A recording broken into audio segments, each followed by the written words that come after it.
Dragon ফলের pudding নামটি যেমন ভিন্ন, দেখতেও যেমন অসম্ভব সুন্দর, খেতেও কিন্তু অসাধারণ। ড্রাগন ফল দিয়ে কিভাবে এত সুন্দর একটি ডেজার্ট তৈরি করা যায়, সেটিই আজকে আমি আপনাদের সাথে শেয়ার করব। সো হ্যালো ভিউয়ার্স, আসসালামু আলাইকুম। এই ডেজার্টটি বানানোর জন্য আমি একটি পাত্রে কিছু পরিমাণ ড্রাগন ফল নিয়ে নিয়েছি। এবার এটি একটি চামচ দিয়ে একটু ম্যাশ করে নিচ্ছি। এবার একটি পাত্রে কিছুটা পানি নিয়ে এর মধ্যে আমি আগে থেকে গুলিয়ে রাখা আগার আগার পাউডার এর মধ্যে মিশিয়ে দিলাম। এবার কিছুক্ষণ নাড়াচাড়া করব এবং এর মধ্যে দিয়ে দিব 3 টেবিল চামচের মতো চিনি। দিয়ে অনবরত নাড়তে হবে, নাড়া থামানো যাবে না, তাহলে কিন্তু জমে যাবে।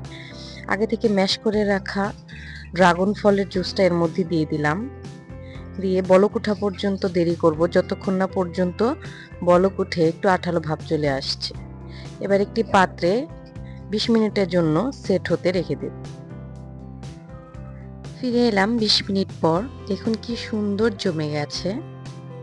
এবার একটি চাকুর সাহায্যে আমি এটা বের করে নেব।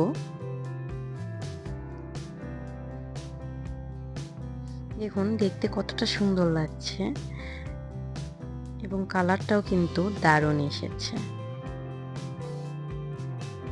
আপনারা চাইলে এভাবে করেও কিন্তু কেটে এটা জেলির মতো খেতে পারেন, কিন্তু আমি আরেকটি স্টেপ ফলো করব এই পুডিংটি বানানোর জন্য। তো তার জন্য এটাকে আমার ছোট ছোট কিউব করে কেটে নিতে হবে। তো এখন আমি এটা ছোট ছোট করে কেটে নেব।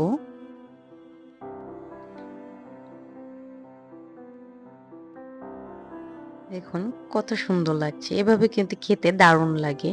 আমি কয়েক পিস এভাবে খেয়েছি, আমার কাছে কিন্তু বেশ ভালো লেগেছে। এবার আরেকটি পাত্রে আরো কিছুটা পানি দিয়ে এর মধ্যে আমি 1 প্যাকেট গুঁড়ো দুধ মিশিয়ে নেব। এবার এখানে আরো 3 টেবিল চামচের মতো আমি চিনি অ্যাড করে দেব। দিয়ে কিছুক্ষণ জাল করতে থাকবো। এইভাবে 2-3টা বলক চলে আসা পর্যন্ত আমি দুধটা জাল করতে থাকবো।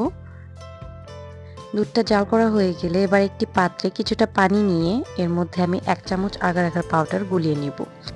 আগার আগার পাউডার সরাসরি দিতে যাবে না, তাহলে কিন্তু দেওয়ার সাথে সাথে জমে যাবে এবং পুরো মিশ্রণের সাথে ভালোভাবে মিশবে না। সেজন্য আমি আলাদা একটি পাত্রে গুলিয়ে নিলাম। এবার এটি দুধের মধ্যে মিশিয়ে দিব, দিয়ে কিছুক্ষণ নাড়তে থাকবো। আবার একটি বলক চলে না আসা পর্যন্ত এভাবে নাড়তে থাকবো। আমাদের এই প্রসেসটা কিন্তু প্রায় শেষ। এবার একটি পাত্রে আগে থেকে কিউব করে রাখা সেই জেলিগুলো এর মধ্যে ঢেলে দেব এবং সেই জাল করে রাখা দুধটা এর মধ্যে মিশিয়ে দিব। মিশানো হয়ে গেলে একটি স্প্যাচুলা দিয়ে ভালোভাবে মিশিয়ে দিব, যাতে জেলিগুলো একটার সাথে আরেকটা লেগে না যায়। দেখুন কত সুন্দর একটি পিঙ্কিশ কালার চলে এসেছে, দেখতে কিন্তু খুবই সুইট লাগছে। এবার 30 মিনিটের জন্য এটা রেস্টে রেখে দেব। ফিরে এলাম 30 মিনিট পর। দেখুন এটি জমে যাওয়ার পর এটি দেখতে ঠিক এরকম হয়েছে।